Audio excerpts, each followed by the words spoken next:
Welcome to Bethlehem, Pennsylvania, Christmas City, USA.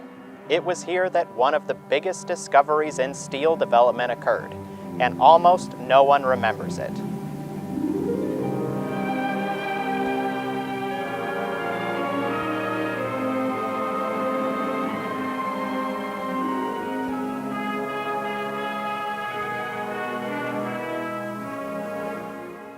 In 1898, Frederick Taylor was hired by Bethlehem Steel to manage their machine shop. Bethlehem Steel was once one of the largest steel companies in the world. Taylor was obsessed with efficiency. He thought that workers were largely lazy and would try to do as little work as possible to keep their jobs. He would have arguments with the veteran machinists who would tell him they couldn't run the tools any faster without overheating them and softening the steel, which requires swapping it out for a whole new tool. Taylor worked through trial and error to create speeds and feeds tables for the different machining operations so that the tools would be run at the highest possible rate. This meant that rather than relying on the intuition of machine operators, even novice machinists would know the optimal rates for machines like lathes. Taylor would publish his ideas about employee management and factory optimization, and these principles would become very popular across the country. Frederick Taylor is considered the father of a field now called industrial engineering, which is the optimization of complex processes, systems, and organizations. With the Bethlehem Steel machine shop, Taylor experimented with every element of the machining process, from the geometry of the tool cutters to testing the lathes with water coolant, to the steel that is used in the tools. There was a relatively obscure steel with high tungsten called self-hardening steel that had higher wear resistance than conventional carbon steels, which were only carbon and iron. Taylor was so excited about the performance of self-hardening steel, he invited the Bethlehem Steel superintendents and foremen to see the superior efficiency with this steel. However, he said the tools with self-hardening steel were the worst in the demonstration, which he said was a humiliating result. He thought the blacksmiths had overheated the steel during heat treating. But when he asked the blacksmiths, they assured him they had taken special pains to avoid doing so. Taylor started working with metallurgist Monsell White to discover the sensitivity of the steel to heat treating. They would heat the steel to different temperatures prior to quenching the steel, all the way from black to just under the melting temperature. Conventional wisdom at the time was anything above about 1700 degrees Fahrenheit would lead to bad steel. Their willingness to study the entire range of temperature led to an amazing discovery. The higher the self-hardening steel was heated prior to quenching, the better the performance of the tool. This was due to the high tungsten in the steel. If the tungsten carbides were dissolved prior to quenching, they would re-precipitate at intermediate temperatures, and so the steel would maintain its hardness at relatively high temperatures. This allowed them to operate the tools at much higher speeds than simple carbon steels, and thus high-speed steel was born. Frederick Taylor presented his findings at the Paris exhibition of 1900, a World's Fair. World's Fairs were a big deal at the time, with many new inventions being demonstrated. At the Paris exhibition, new inventions like the diesel engine and escalator were shown for the first time. British engineer J. Hartley Wicksteed said the discovery was as incredible as the electric light bulb. He said that it was by far the greatest revolution that has taken place in his life. He couldn't believe he was seeing steel tools preserving their edges at such high speeds. They were reaching a dull red heat.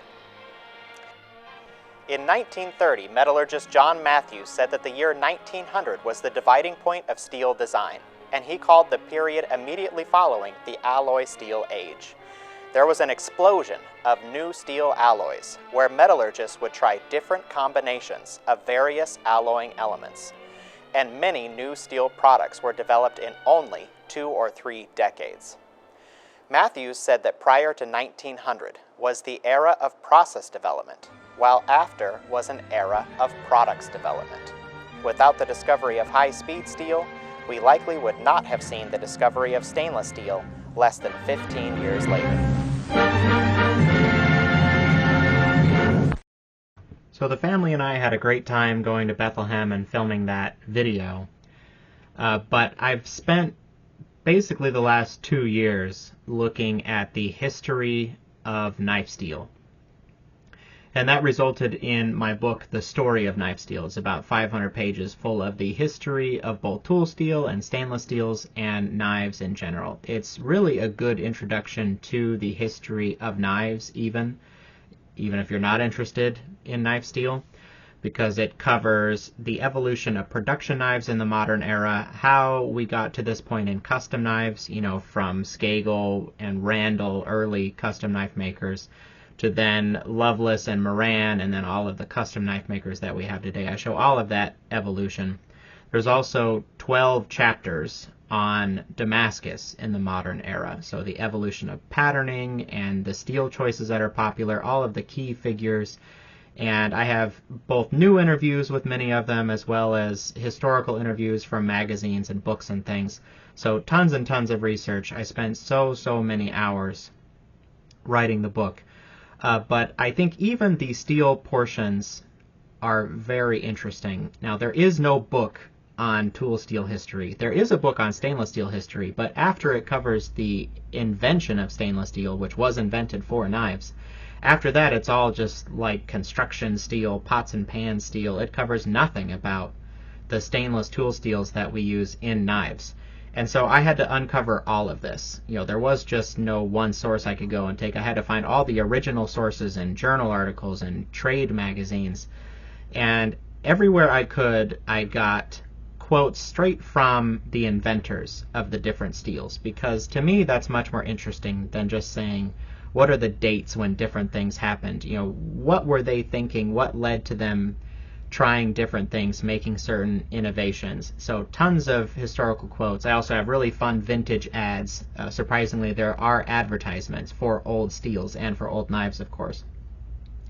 So even if you're not into history, I am not someone who's even that into history, but if you tell it in a compelling way, cool stories, how did people innovate and discover new things, it's really exciting and fun to learn about. And we chose to go to Bethlehem to film this video because there's the old Bethlehem steel factory, which is shut down a long time ago.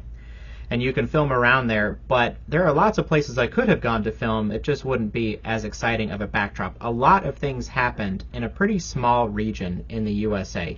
For example, the most popular tool steels are O1, A2, D2, and M2. O1 was invented in 1905 in Syracuse, New York. D2 came out in 1927 from Firth Sterling. That's a company that was in McKeesport, a suburb of Pittsburgh. M2 was developed by Allegheny Ludlam, again in Pittsburgh.